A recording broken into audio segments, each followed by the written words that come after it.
It was really interesting as I interviewed Dr. Joseph. What I learned is that the things that I have been learning through these interviews with students have helped me really be a much better teacher. And a lot of what Dr. Joseph said was really interesting for me because much of the things that I need to be a better teacher for my students are the same things that teachers need from administrators to be better teachers. It really is truly a trickle down effect. Some of the things that I thought were really great in this interview with Dr. Joseph, he acknowledged his struggle with understanding the nuances of pronouns, respecting students, letting students tell him the things that he needed to work on.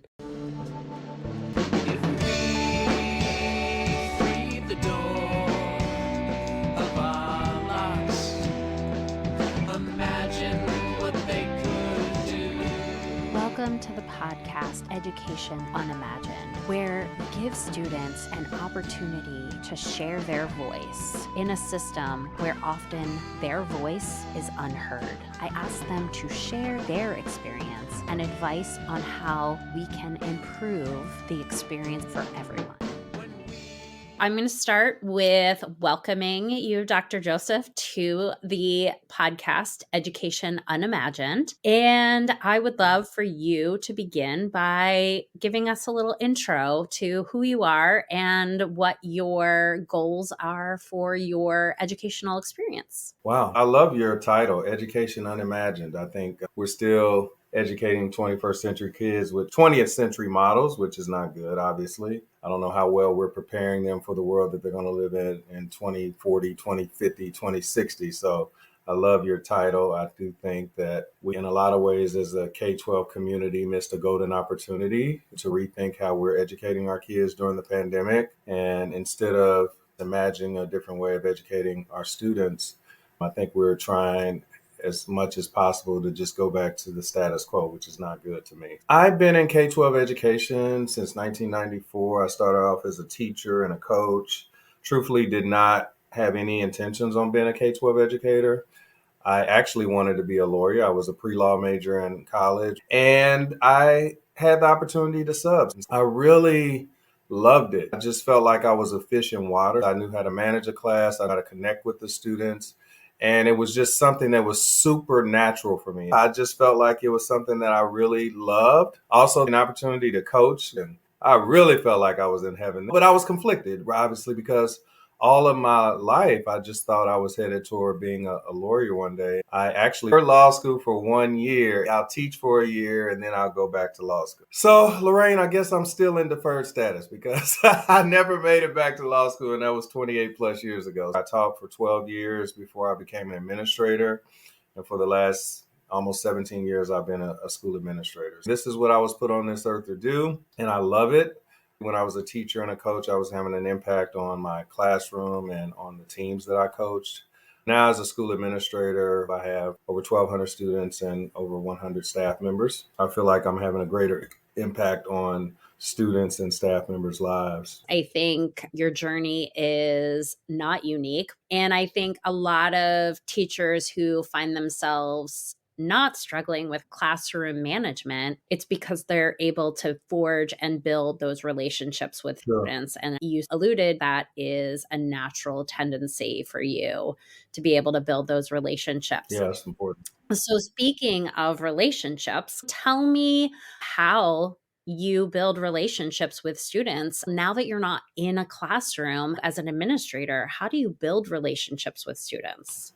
Yeah, that's a great question. I feel like at its base, students don't care how much you know until they know how much you care. And I'll repeat that. Students don't care how much you know until they know how much you care about them specifically. And how did I transition from being a teacher where I was making those connections to being an administrator? And it is more difficult. I have 1,200 kids. It is, as we speak, almost January of the school year, and I don't know all 1,200 kids, and that's hard. I think the biggest thing for administrators is to make sure that they're visible and vocal. Visible and vocal. And so every time we have a passing period, I'm out in the hallways, I'm speaking to students as they walk by. I've always made it very clear to my students that my door is always open to them. I am accessible. If you have a question, you have a concern, bring it to me. I'm in a brand new school this year, and so I am forging those connections. I've made it very clear to them that I'm not just going to talk it, I'm going to walk it. And so you will see me in the hallways. You will see me being visible and vocal, just really making those connections. I think it's also important as an administrator to support our students when we have events, whether it's a football game or swim meet, be there, be supporting them, be prideful of the fact that these students are participating. I think you bring up a critical thing as an administrator who has 1,200 kids. It's not as easy to know everybody's name as it used to be as an educator, but being visible was something that you said. And so I guess my follow up question to you is, as you are visible and you're telling students that my door is open, how would you then define student voice? Great question. So for me, I have an 80-20 rule as it relates to our students. I believe in most schools, I believe that 80% of those students are going to be okay no matter who their principal is, who their teachers are. They have a support network and they're going to be fine. So that the 20% are the students that really need our support and might not know that they need it, but there's some deficit in their life, whether it's like when you're an administrator, let's be honest, the students that have those issues, you learn them a lot quicker. So I've made it a point because I do know them by name, I know them by sight, right? But I'm also very cognizant of the fact that we are a big school and it's super important for students to get involved. I'll give you a good example. When I started at this school, I started a student advisory council. So that is something that allows our students to have voice, to be able to come to me. And I've always said there's a reason why God gave us 2 ears and one mouth.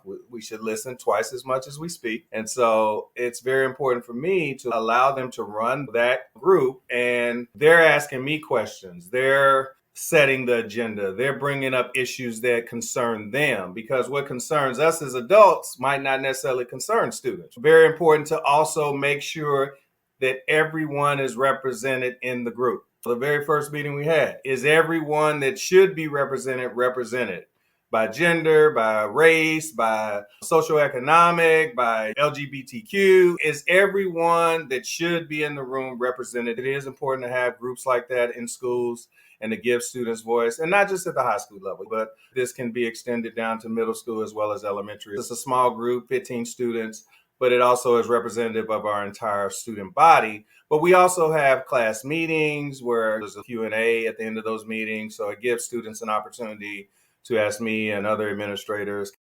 You have really hit a nail on the head for me about how do we get everybody's voice in the room. And I am curious on your student advisory committee. It was very important for me to make sure that the voiceless had a voice. For me, this is not a popularity contest. We want students that are representative of our student body, whatever that looks like. For me, being in a new school, it gave me an opportunity with the help of the staff, 5 student leaders in the building without a title. Those are the kind of kids we want on the student advisory council as well. And I wanted to be very, very intentional on making sure every voice was represented in that group, making sure that all the different groups were represented. And I think we've done a good job. I want to pause and just really celebrate some of the things that you said. You are speaking my language about students who don't have a title are often student leaders. You do tap that top percent of students in most schools where they're on this committee, they're on this committee. But I think by giving a voice, as you have really alluded to, it's really quite honestly very verbatim to when I propose to a school, if we want student leadership, I really need you to think outside of that top group. So a follow-up question for you in that is, when you talked about the 80-20, or any of those students that are in that 20% that you know their name, you know that they have challenges, would you say there are those students represented in this advisory committee? Super important to have that, honestly, because like I said, sometimes those students are your leaders, maybe not leaders in a good way. And so what we try to tap into is the fact that, hey, you are a natural leader. Right now, you're not being a good role model for your peers because you're leading. is not leading in a good way. And so I just want to challenge you to be a part of a group like this. We often miss those leaders in helping shape them in a positive way and giving them an opportunity like the advisory board. I would say that often they wouldn't define themselves as a leader, but really they are pretty incredible leaders. Has there been an opportunity where you or the students brought forward a challenge and you were able to engage with this group in a way that helped shape your decision or a response to a challenge for your school? Great questions. Issues that were brought to me by the Principal Student Advisory Council related to two main hot button issues: race and equity issues, issues of sexual assault, which is really prevalent, I hate to say, in a lot of high schools and a lot of times go unreported or underreported, and issues with LGBTQ as it relates to students. I'm 54 years of age, and I have this beautiful young student saying, I need you to refer to me as he and him. And I'm like, okay, I respect that. But it was super difficult. In my previous school, kids thought I was doing it on purpose. I wasn't respecting their use of the pronouns. I'm learning too. I respect whatever a student wants to be called in terms of their name, whatever pronouns they want to use, but it is a learning curve. And for somebody as old as me, a steep learning curve. Did your student advisory board give you and your adults some guidance in the building on how to navigate that? I think about how the perception of the students that you were doing it not to be respectful. How did students help you navigate that? Because I think that's, like you said, a learning curve for us as adults. We do respect our students. And I think also there are adults out there that aren't respecting those requests from students. So, what advice did the students give you? Well, first of all, they really felt like it was important to educate our staff. So what I did was I gave them space in our principal directed PD days to really have an opportunity to share whatever they wanted to share. They did a really good job of educating our staff on the evolution of some of the things that we're dealing with today that we might not have dealt with as educators 10, 20 years ago. It is important to not just talk it, but walk it by giving them an opportunity to present, to share with our staff. I thought that was very important. Just really listening to the students on how can we balance making sure that we provide this safe space for our students, but also making sure that students are not taking advantage of it. I felt like it was important for them to know that I was going to hear them, but they needed to hear me as well in terms of how do we come together as a school community to really fix this issue. I think the approach of taking it from both the administrative point of view and the student point of view, you're going to get to a solution much faster than if it was just one direction. And I'm not saying that if we just let students make a decision that we would fix it even faster. I don't. I think you're right in saying that it has to come collectively, collaboratively from both points of view. What advice you might give to an educator on how to incorporate student voice into their classroom or into the school? Yeah, so one of the things that I'm a big believer in as it relates to being a teacher, and I always, share this with my teachers, is that they have to be a facilitator of the learning environment. Right. I tell teachers all the time, particularly my new teachers, if you're the most tired person in your class after a class period, then you're doing it all wrong. At the end of the day, if you're teaching chemistry, you've already learned chemistry. You have a chemistry degree or a science degree. Your job is to teach those students. So they should be doing the heavy lifting. You are facilitating that learning, but how does that learning look? It can't be just direct instruction. It has to be a situation where you, first of all, are doing really effective lesson planning, making sure that whatever you're doing in that classroom keeps those students engaged. So even that is something totally different in 2022, 2023 from what we were dealing with in 2003. These students have so many things that are pulling for their time, so many things that are distractions. Every one of those students come into that classroom with a cell phone in their pocket or in their book bag or in their purse. And so it's super important to know that, first of all, you are setting up your class so that you're not fighting against the technologies, you're incorporating those technologies so that the students stay engaged. I think that's super important to really embrace the technology that's out there. These kids are digital natives.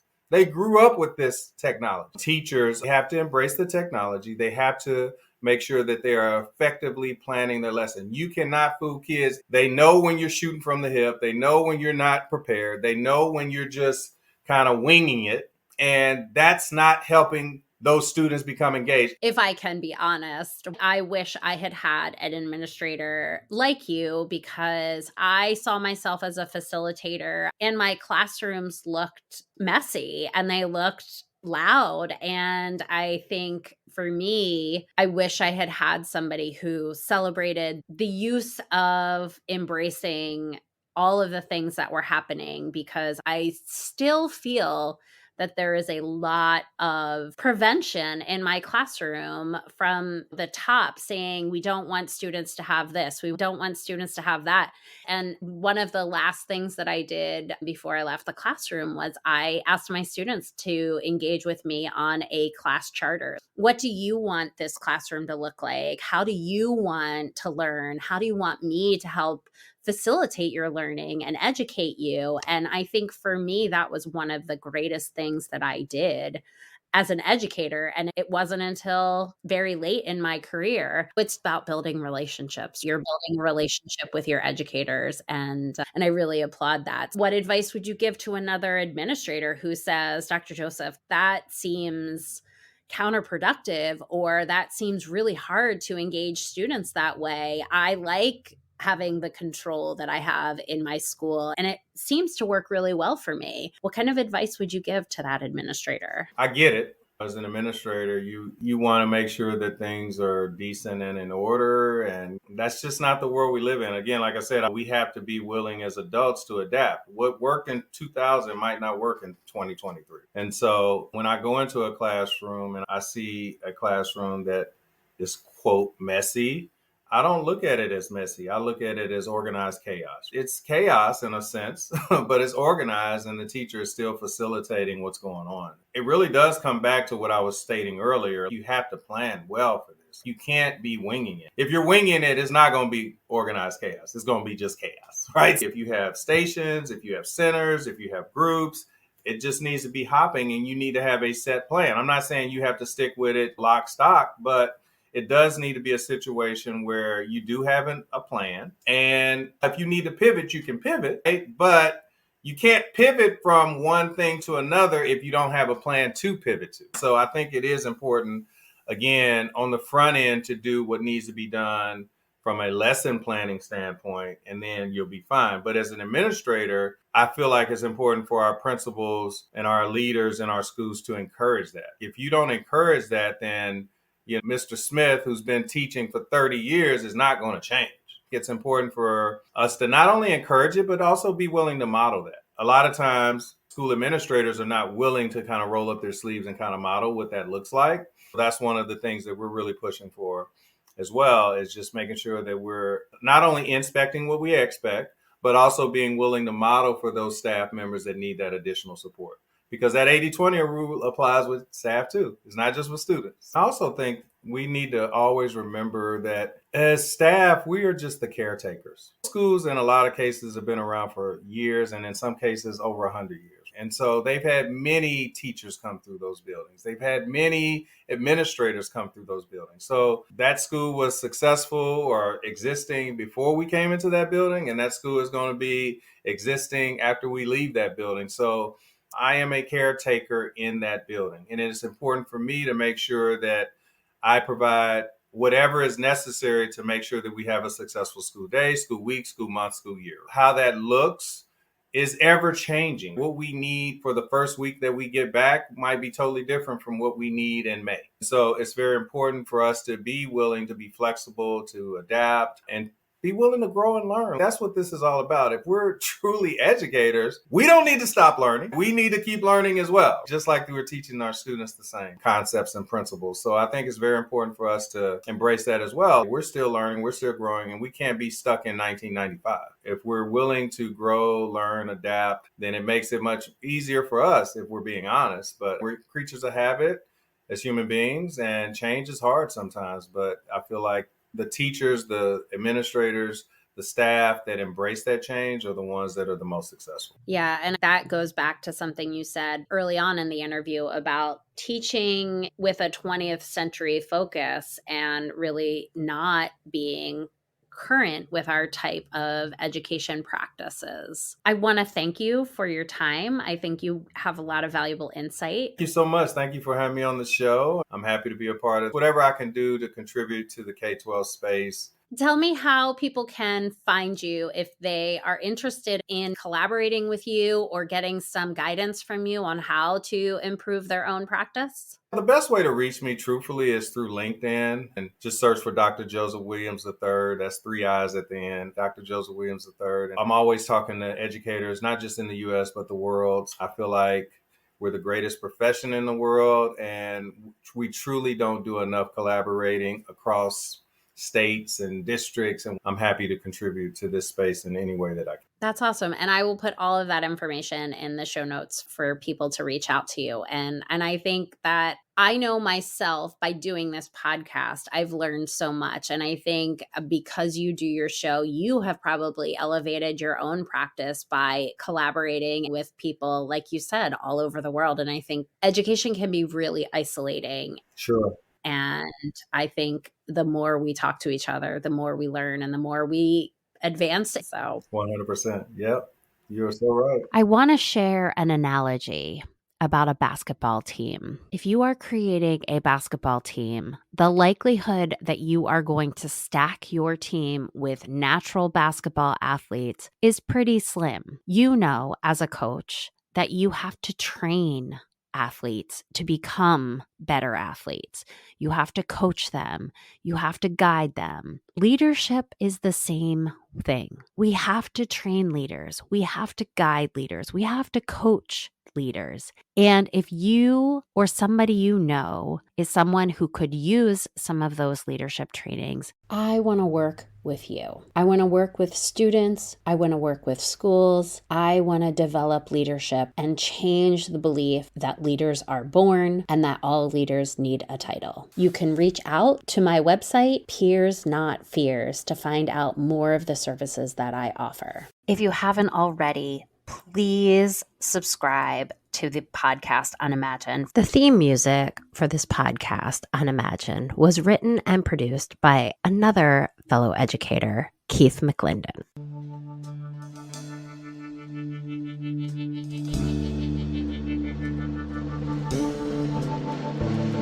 If we free the door of our locks, imagine what they could do.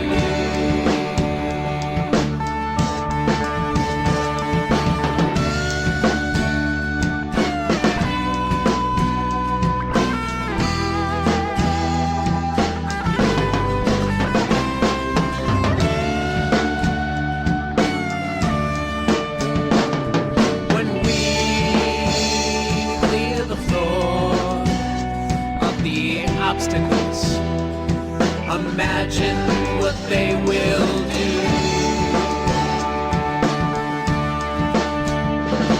I know you can imagine too. I know you can imagine too.